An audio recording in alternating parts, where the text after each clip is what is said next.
para que...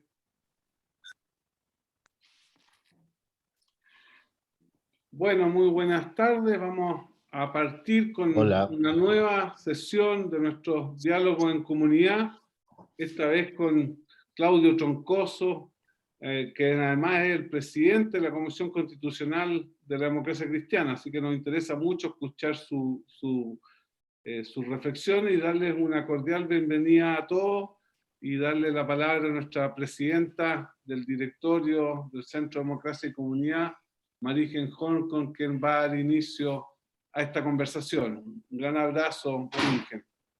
Muchas gracias, Eugenio. Bueno, lo primero es saludar a nuestro expositor con mucho agradecimiento, con mucha gratitud, porque sabemos que está con muchas cosas, y además cosas importantes hoy día en Chile, y desde luego también por lo agradable que es encontrarse con Claudio, el amigo de tanta gente, el hombre tan integral, ¿no?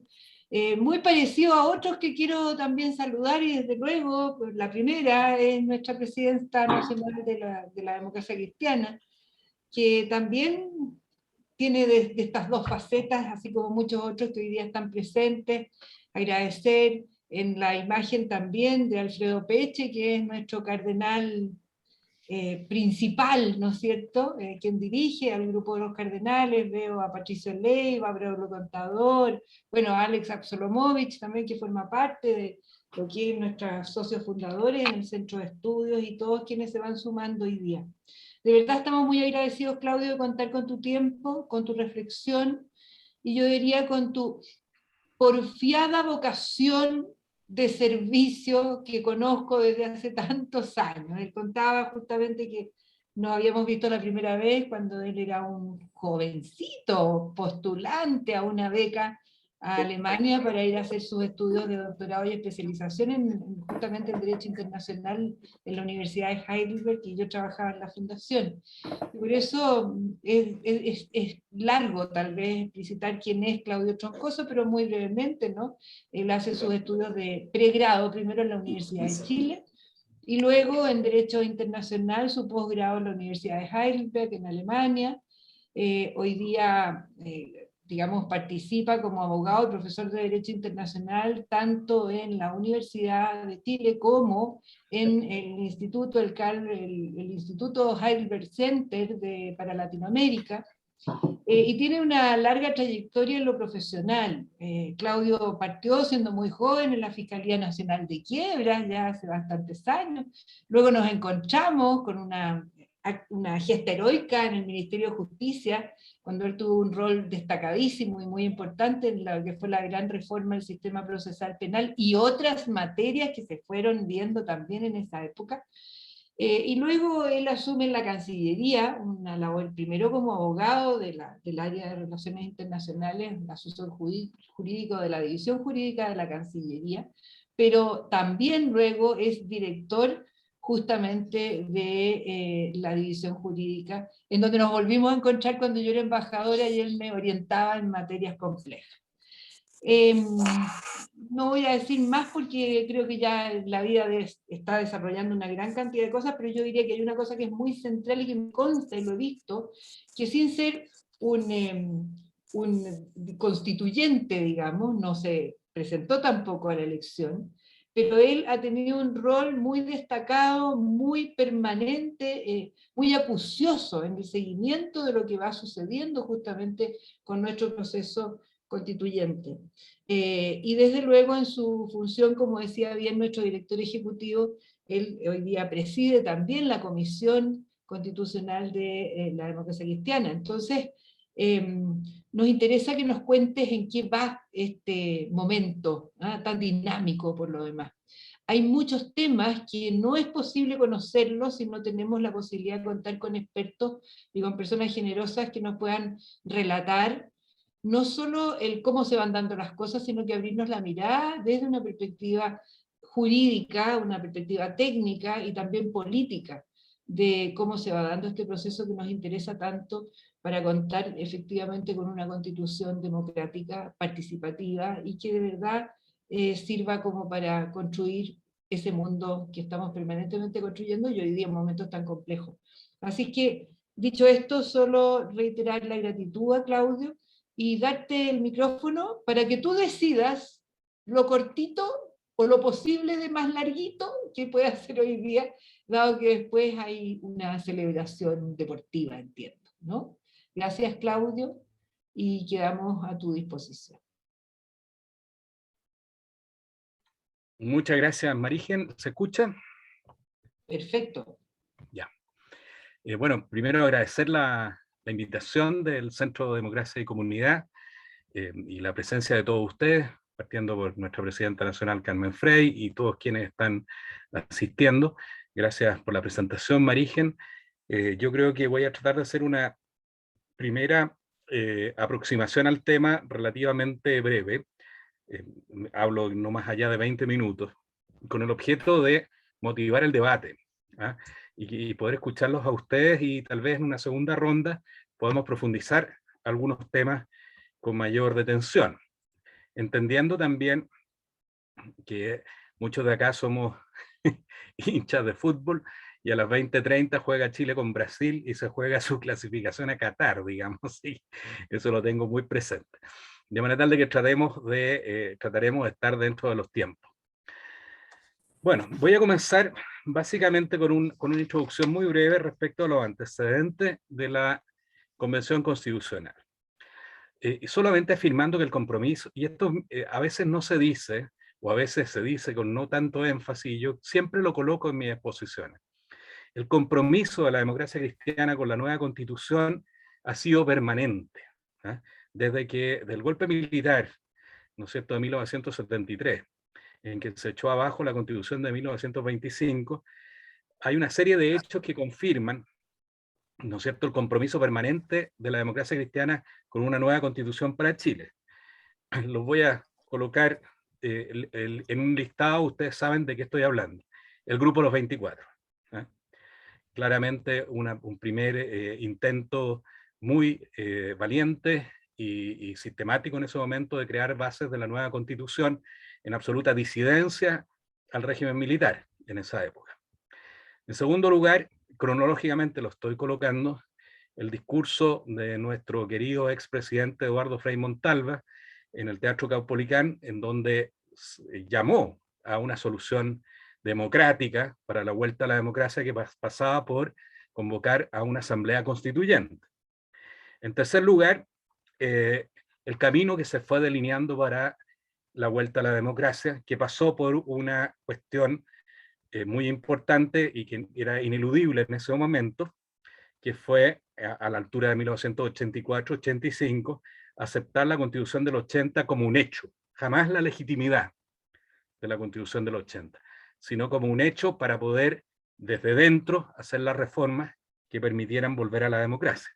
Esa fue la estrategia que finalmente se implementó en el plebiscito de 1988.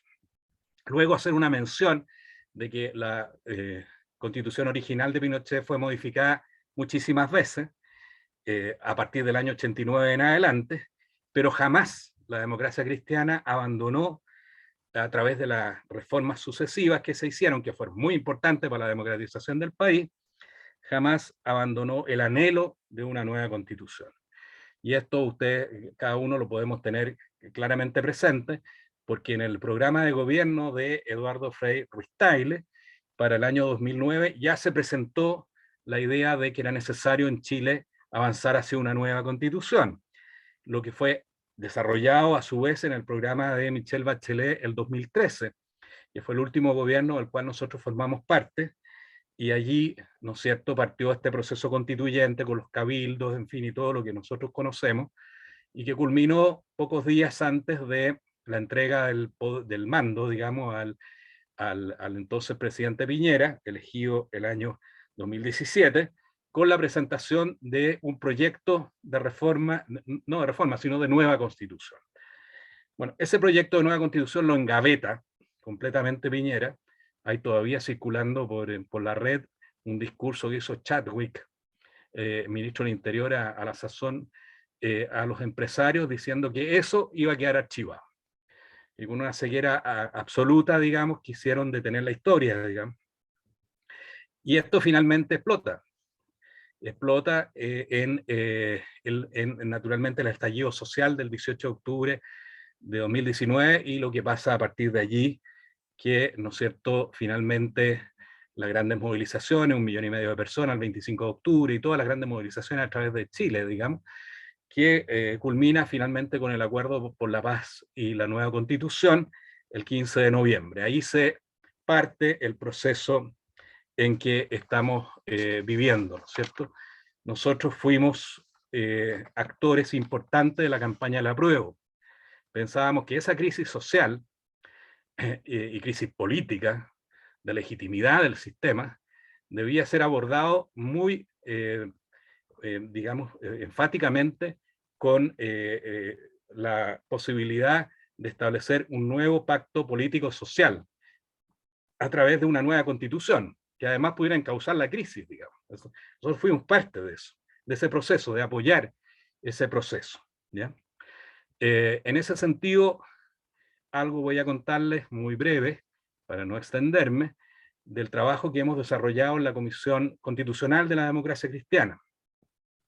Esta es una comisión que lleva por lo menos 10 años trabajando en temas constitucionales.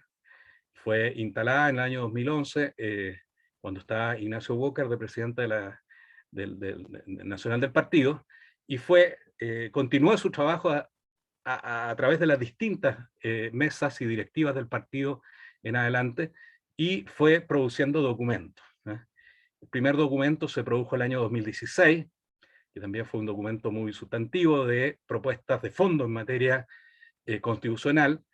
No se quería solamente abordar el mecanismo de reforma o de nueva constitución, sino que los temas sustantivos. Y luego, en el documento que la Comisión Constitucional del partido terminó de elaborar a fines de 2019 y que fue aprobado por el Consejo Nacional del Partido en enero de 2020, con vistas a la campaña de constituyentes. Es un documento muy detallado, en donde hay propuestas muy sustantivas en todos los temas constitucionales. Consta de 57 páginas, 265 párrafos, y está edificado sobre la idea, ¿no es cierto?, de la casa común, ¿eh? De la idea que, en definitiva, podamos ir y dirigirnos a una constitución que realmente nos interprete a todos, que coloque la base de un Estado social de derecho, social y democrático de derecho, bajo el cual todos nos podamos sentir incluidos y nadie pueda entenderse excluido. Bueno, esta fue nuestra propuesta para las elecciones. Sabemos los resultados de las elecciones, que además se dieron en la misma época en que hubo elecciones de primera vuelta de gobernadores, elecciones de alcaldes y elecciones de concejales. Este fue el cuarto voto, ¿ya? Y si bien en las elecciones de concejales, sobre todo, nos fue bastante bien, digamos, también tuvimos un resultado en la elección de alcalde, y también en gobernadores, en materia de constituyentes tuvimos el peor resultado.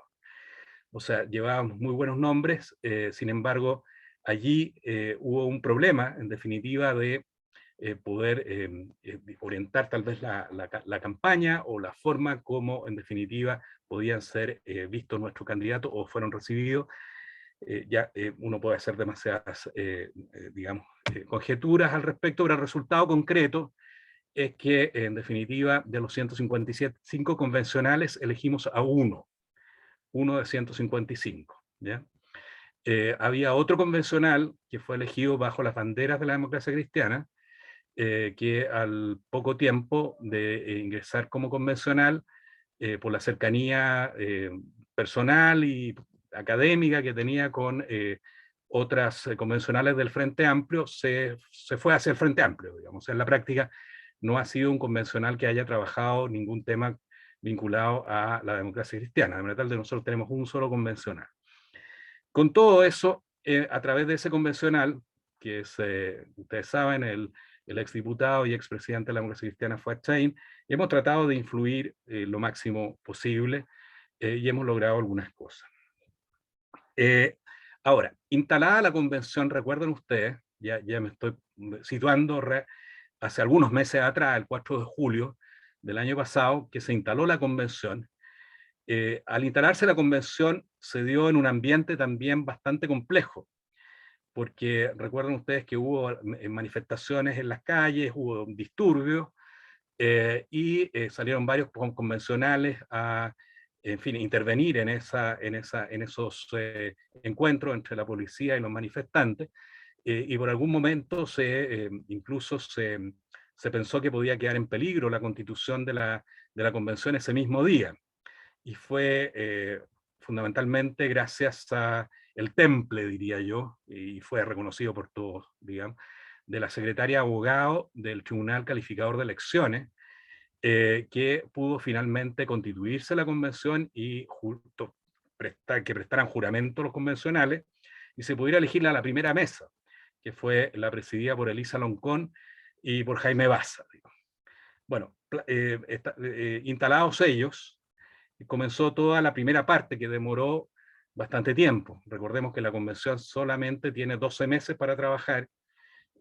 Recién acaba de cumplir los 9 y pidió la extensión por los últimos 3 meses, cosa que ya queda muy poco tiempo. Y una buena parte de esa primera parte del trabajo de la convención se lo comió toda la discusión del reglamento y una primera etapa como más bien de mucho desahogo. O sea, a la convención llegó mucha gente que reivindicaba determinadas causas particulares o especiales para ellos, digamos. Y en definitiva, hubo unas primeras semanas como de desahogo respecto de eso, incluso, recordemos, abordando temas que no eran propios de la convención, digamos, o sea, votando declaraciones sobre temas contingentes, digamos, que no decían en relación estrictamente con el mandato de la convención, que era redactar una nueva constitución. Bueno, en la discusión del reglamento recordemos que hubo temas complejos también que aparecieron y que fueron finalmente, afortunadamente, yo diría, bien resueltos en esa etapa. El primero, que hubo una pretensión de un grupo no menor de convencionales de tratar de comprender o entender que la convención tenía un carácter como de soberana, digamos, de que podía más o menos hacer y deshacer a su entero arbitrio.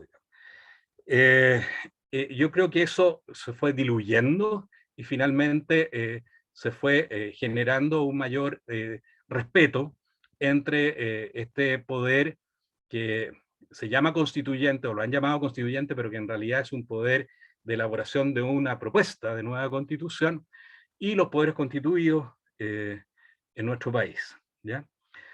Sin perjuicio de eso, hubo intentos de rebajar el quórum de los 2/3, recordemos, que se quería rebajar el quórum de los 2/3, y hoy día valoramos lo importante que ha sido mantener el quórum de los 2/3, para poder, ¿no es cierto?, ir a una constitución realmente que goce de mayor legitimidad, digamos. También en esta lógica de tratar de disminuir el quórum de los 2/3, lo que finalmente no se logró, incluyeron la posibilidad de realizar plebiscitos dirimentes respecto de proposiciones que no alcanzaran los 2/3, pero alcanzaran más de la mayoría absoluta, para lo cual afortunadamente reconocieron, lo que tampoco estaba claro en algún momento, pero reconocieron que esa era una facultad del Congreso Nacional, actualmente vigente, la Cámara de Diputados y el Senado. Y bueno, al poco tiempo se dieron cuenta que no había agua en la piscina, digamos, para que se modificaran las reglas vigentes para establecer estos plebiscitos dirimentes. También hubo una pretensión de un grupo de convencionales de tipificar una especie de negacionismo, digamos, o digamos, de sancionar un negacionismo, digamos, lo que también fue muy discutido, recuerden ustedes, en el tema de cómo se compatibilizaba aquello con la libertad de expresión.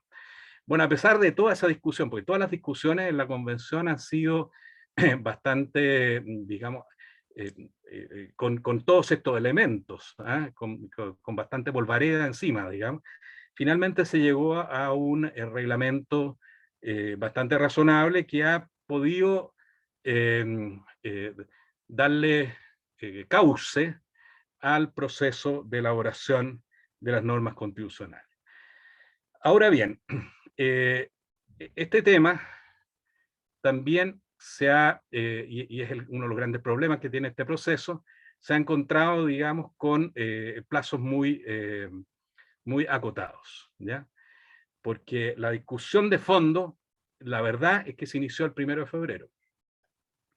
Porque después de la aprobación de los reglamentos, recuerden ustedes que en octubre, precisamente como el 18 de octubre, por ahí, creo que fue el mismo 18 de octubre, una fecha emblemática por todo efecto por el estallido social, se comenzó con las intervenciones de apertura de la discusión de fondo. Y esos fueron discursos larguísimos que duraron varias semanas, después de un proceso de participación ciudadana o participación popular, digamos. Y también se movió o se trasladó la Convención Constitucional a regiones, en fin, se hizo un proceso en donde las personas podían presentar con 15.000 firmas, digamos, propuestas constitucionales, y finalmente se puso como deadline o cierre de cortina, digamos, para la presentación de las propuestas el 1 de febrero recién pasado. O sea, si estamos a 24 de marzo, la verdad es que la discusión de fondo ha tomado solamente 6 o 7 semanas de todo el trabajo de la apertura de la convención. Y se ha hecho en forma muy acelerada, ¿no? Por decirlo en términos diplomáticos, digamos, en forma muy acelerada. Bueno, uno de los temas que no es menor de poder tener presente, y especialmente Carmen y otras personas que tienen experiencia legislativa, al haber participado en procesos legislativos, pueden entenderlo perfectamente, es la forma como se arregló el proceso de elaboración de normas constitucionales, ¿ya? Aquí la verdad es que se estableció un sistema que al final lo que está dando cuenta es de una especie de mosaico de normas constitucionales. ¿Por qué?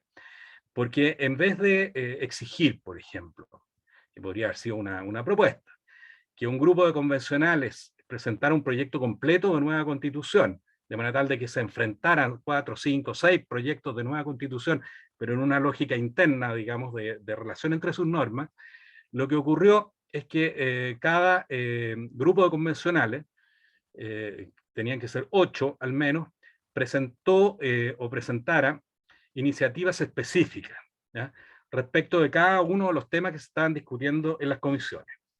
Y resulta que se estableció en el reglamento 7 comisiones, ¿ya?, que de alguna manera tendían a abarcar los distintos capítulos que iba a tener la nueva constitución. Primero, en la comisión de sistema político, ¿ya?, que se ha dado toda la discusión que ustedes conocen en estos últimos días. Después la de principios constitucionales, que es como toda la primera parte de la Constitución, digamos. La de forma de Estado, tercera comisión, en donde se ha dado toda la discusión sobre la regionalización o, ¿no es cierto?, el tema del digamos, el país regional, el Estado regional, digamos. La de derechos fundamentales. La de medio ambiente y modelo económico, que ha sido muy criticada también por las propuestas que ha dado y se las han rechazado en gran medida. La de sistemas de justicia. Y finalmente la de sistemas de conocimiento y creación artística, etc. Entonces son 7 comisiones, y eso significa que se presentaron propuestas específicas respecto de cada uno de esos temas, ¿ya?, y muchas propuestas respecto de cada uno de esos temas. Y la discusión no comenzó entonces con la aprobación, que es lo que ocurre normalmente en el trámite legislativo, de una idea de legislar, ¿eh?, en donde siempre, ¿no es cierto?, en un trámite legislativo uno empieza un proyecto de ley o incluso de reforma constitucional y se da la opción de discutir primero la idea de legislar. una vez que se aprueba la idea de legislar, se envía a comisión, digamos, para elaborar el articulado específico, y todos los parlamentarios pueden presentar indicaciones, digamos, ¿eh? Eso en el sistema normal, digamos, de generación de la ley. Pero aquí se estableció un sistema completamente distinto. No se estableció que hubiese un trámite de idea de legislar en ese sentido, sino que se estableció que cada comisión discutiera el articulado presentado en cada uno de estos temas, ¿ya? Entonces, cuando se discutió el articulado presentado en cada uno de estos temas, ustedes habrán dado cuenta que en una primera aproximación, y esto es uno de los problemas que ha tenido este proceso, más que buscar el consenso de los 2/3 para arriba, en general muchos de los grupos, no todos, pero muchos de los grupos, han jugado a la lógica del tejo pasado, o de correr el cerco lo máximo posible. Entonces, en una lógica como maximalista, digamos. Y esto significa que no es que se vaya a aprobar esas normas, digamos, pero sí ha significado mucha repercusión pública respecto de ciertas propuestas, algunas de ellas que han sido bastante radicales, ¿ah? En este sentido, ¿ya? Y sin buscar entonces el consenso. O sea, acá lo que uno se podía imaginar es que para poder llegar a un buen acuerdo, las comisiones tendrían que haber tratado de no en primera instancia que una mayoría, digamos, que no tuviera los 2/3 en el pleno, de alguna manera se dedicara a aprobar a trocha y mocha, digamos, su proyecto en contra de la minoría, sino que buscar los acuerdos. Lo que uno hubiese esperado, digamos, de alguna manera, era que hubiese seguido la lógica, por ejemplo, en el Congreso que tienen las comisiones mixtas, que cuando ya se discutió un tema en que no había acuerdo y hay que llegar a un consenso, entonces se busca un gran acuerdo, más allá de una mayoría de un voto, ¿ya? Eso no ocurrió. ¿Ah? Prácticamente fue muy difícil que ocurriera en el primer informe de las comisiones. Entonces, ese primer informe de las comisiones causaron mucha inquietud en muchos sectores, ¿ya? Porque muchas de las propuestas eran bastante maximalistas, ¿eh? en eso. Y de ahí, entonces, pasaba la segunda etapa, después de ese primer informe, que era, ¿no es cierto?, el pleno, ¿ya? Y ahí empieza a operar el pleno. Y el pleno, entonces, empieza a empoderarse y empieza a revisar, digamos, los informes y el articulado de las comisiones, y en muchos casos prácticamente rechazan, ¿ah? O el 90 o hasta el 99% en algunos casos del articulado de las comisiones. Caso de la Comisión del Medio Ambiente se aprobó un epígrafe de 40 artículos, digamos, todo el resto fue rechazado, ¿eh? En el pleno, digamos, porque no se obtuvieron los votos necesarios, digamos, de los 103 votos hacia adelante, digamos. Entonces, eso significa que vuelve en un segundo informe, y en el segundo informe, entonces la comisión está contra la espada y la pared. Porque si no logra un consenso en el segundo informe, y el pleno se la rechaza, no hay norma. Este es el tema que tenemos más, por ejemplo, más preocupante hoy día en la Comisión de Sistema Político. Porque recuerden ustedes que en la comisión, entre otras comisiones, en la Comisión de Sistema Político, ¿no es cierto?, hubo bastantes posiciones, como era obvio, en que se encontraban, una de presidencialismo atenuado, otra de parlamentarismo, otra de semipresidencialismo. Habían algunos que querían, ¿no es cierto?, suprimir la segunda cámara y solo irse a un unicameralismo, digamos. Pero bueno, el unicameralismo no conversaba no sincronizaba bien con el tema del regionalismo, digamos, de la creación de regiones con más poderes, digamos, en esta materia. Y entonces, hoy día están en una situación límite, la Comisión de Sistema Político, porque están forzados a llegar a un acuerdo para que esto pueda superar los 2/3 en el Pleno. Y de no ser así, no habría constitución sobre el sistema político, o sea, es como la columna vertebral, digamos, de la nueva constitución. Entonces, bueno, por lo menos en el segundo informe hay un incentivo mayor a lograr los consensos necesarios para poder tener un acuerdo que supere los 2/3. Pero, aún así, digamos, se han aprobado por 2/3 ciertas normas que para algunos han sido polémicas, aunque la mayoría de las normas aprobadas en general han sido, por los 2/3, han sido normas que han superado largamente los 103 votos reúnen un consenso más transversal, digamos.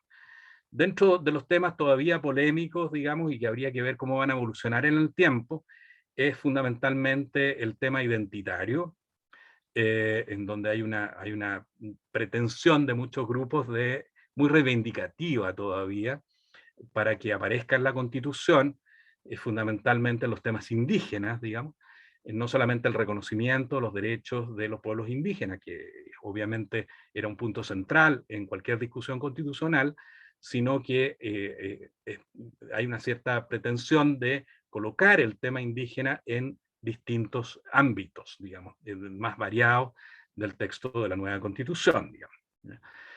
En fin, dentro de algunos temas, digamos, está el tema también que ha suscitado algún debate respecto de los derechos sexuales y reproductivos de la mujer, porque no solamente se consagraron, como lo establece la Convención de Eliminación de todas formas de discriminación contra la mujer, sino que se estableció un derecho a la interrupción voluntaria del embarazo, digamos, que muchos otros cuestionaron en el sentido de que esa materia debiera ser objeto de una decisión legislativa y no debiera ser algo que estuviera a nivel constitucional. Y así han habido otras discusiones de esa naturaleza que han llegado a la propuesta de texto final, digamos, de la nueva Constitución.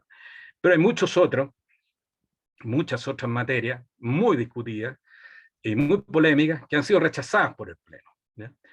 Ahora, para estos efectos, para que no alcance los 2/3, ha sido muy importante la contribución también que ha hecho nuestro sector y nuestro partido, ¿ya? Porque efectivamente, si bien tenemos un convencional constituyente, ese convencional se relaciona políticamente con un colectivo que se llama el colectivo del apruebo. Ese colectivo tiene 7 integrantes, donde está, en fin, figuras como Agustín Esquella, Eduardo Castillo, Luis Barceló, de distintos sectores de lo que era la exconcertación, excluido el Partido Socialista, porque el Partido Socialista decidió configurarse en un colectivo propio, que es el colectivo socialista. Entonces ha habido diálogos y ha habido coordinación entre el colectivo del apruebo, el colectivo socialista, e incluso con algunos integrantes de independientes no neutrales, y eso ha permitido, digamos, por lo menos en las propuestas más maximalistas, que no alcancen los 2/3. Lo otro que uno puede ver es que en general la coalición que da sustento al actual gobierno ha actuado en forma dispar entre ellos en la convención. El Partido Comunista, ¿no es cierto?, tiene una posición muy definida, digamos, en un sentido bastante maximalista, con grupos independientes que son básicamente de lo que eran la ex lista del pueblo, digamos, y los movimientos sociales constituyentes, digamos. El colectivo socialista ha estado en una posición bastante más distanciada, digamos, de aquello, cercana también al colectivo del apruebo, pues está cumpliendo con un rol de bisagra, y el Frente Amplio no ha tenido un liderazgo. Es una de las cosas que se le achaca, y la gente del Frente Amplio dice, pero ¿por qué tengo que yo tener el liderazgo? Bueno, usted como movimiento político es la columna vertebral del gobierno, digamos. Entonces, naturalmente se le exige un cierto liderazgo para conducir un proceso que vaya en torno a una constitución más legitimada en este sentido. Termino con 2 o 3 cosas. Primero, en esta primera ronda, para escucharlo y después poder conversar.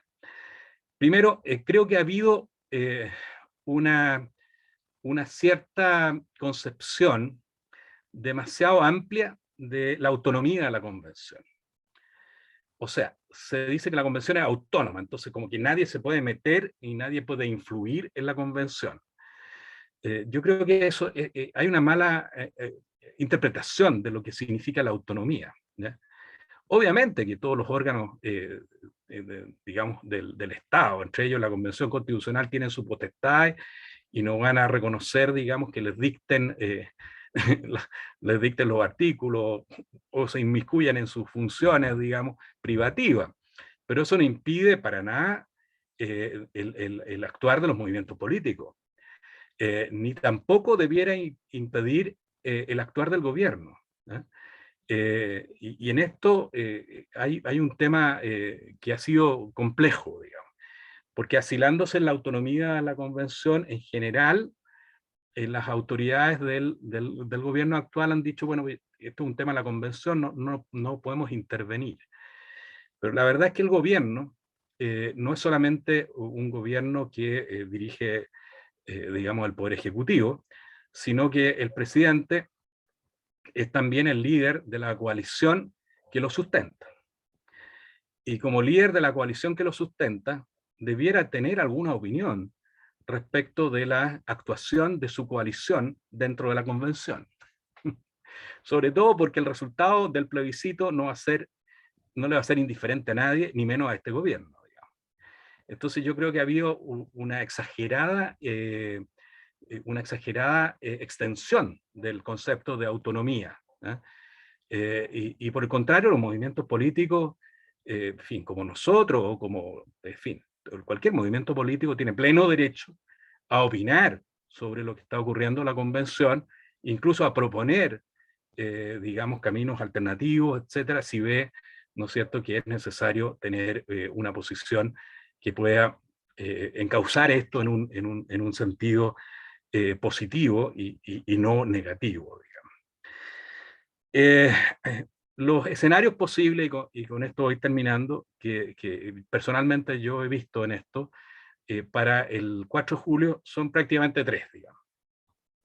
Bueno, hay muchos más, digamos, pero son los que me imagino yo.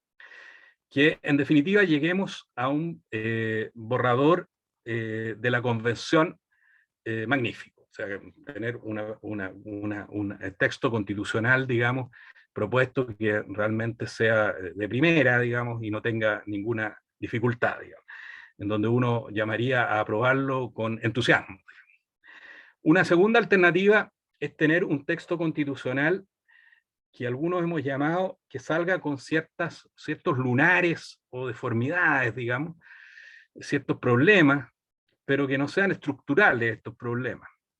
Y entonces uno diría, bueno, apoyaremos, tal vez no con tanto entusiasmo, el texto constitucional, en el entendido que podríamos ir reformándolo, digamos, ¿eh? Y una alternativa, una tercera alternativa, es que salga un texto constitucional completamente inaceptable, digamos, y que sea peor que el texto vigente de la Constitución, digamos. Y en ese caso, la verdad que las posibilidades de llamar a su aprobación son, a mi juicio, bastante limitadas, o si no, nulas, digamos. Mi percepción es que el plebiscito no está definido en cuanto a la votación. Mi percepción es que hoy día, y ojalá que esto lo vayan entendiendo los convencionales, y entiendo que muchos lo han ido entendiendo, hoy día no se puede tener, digamos, en la mente de que lo que se proponga, cualquier cosa que sea, va a ser aprobado 80-20. Lo más posible es que aunque haya voto obligatorio, no voten más de 8 millones de personas. Es muy difícil movilizar a las 15 millones de personas, aunque tengan que pagar una multa. no va a haber más de 8 millones de personas. Y si sacamos la cuenta, hace muy pocos meses atrás, en la elección de segunda vuelta, votaron 8 millones de personas. 3 millones y medio votaron por Kast. 4 millones y medio, entre ellas nosotros, votaron por Boric. Por lo tanto, si uno si se encuentra frente a la perspectiva de un texto constitucional que resulta inaceptable, o pudiera resultar inaceptable, claramente a mi juicio los 3 millones y medio que votaron por Kast van a votar rechazo. Y de los 4 millones y medio que votaron por Boric, varios van a votar rechazo también. Entonces la posibilidad que se rechace la Constitución que se proponga, si esta no es, digamos, una Constitución que pueda ser aprobada, digamos, en estos términos, no es menor, digamos, no es menor para nada, digamos. Entonces, esta idea, esta conciencia de la labor histórica que tienen los concejales, es un asunto que yo creo que hay que transmitir, y creo que muchos concejales lo han ido asumiendo, digamos, que lo que ellos hagan está sujeto al escrutinio de la ciudadanía, digamos. Lo último, a fines de abril vamos a tener un primer borrador de la Constitución, pero vamos a tener un verdadero mosaico de esta nueva Constitución, por el sistema que se... Y entonces, en el mes de mayo y de junio, va a trabajar una comisión de armonización. Esta comisión de armonización, la idea es que del texto propuesto salga algo armónico, digamos, del texto constitucional. Pero en el reglamento dice, ¿no es cierto?, que esta comisión de armonización no puede, por ejemplo, alterar los artículos aprobados. Pero va a tener que hacer algo, porque si un artículo dice A en una comisión y el otro dice Z en otra, y son contradictorios, bueno, va a tener que prevalecer uno sobre otro, digamos. Entonces, yo creo que la Comisión de Armonización va a tener que tener un rol más importante que una mera pegatina, digamos, o una mera estructuración más integral de este mosaico. Concluyo diciendo que mi percepción personal es que tengo esperanza en este proceso. Tengo esperanza, creo que no hay que juzgar el texto hasta el momento en que se termine. O sea, aquí hay mucha gente que se asusta y con muchas razones, digamos, o se alarma, digamos, y dice, bueno, esto, en fin, es un desastre, en fin, no puede conducir a algo que no, en fin, que sea, tuviera consecuencias muy nefastas. Pero mientras no tengamos el balance total de esto, yo creo que deberíamos hacer un ejercicio de contención, ¿ya? De contener un poco, contener el aire, contener las palabras, y finalmente hacer un balance, y yo creo que eso es lo que corresponde desde el punto de vista político, y responsablemente hacer un balance final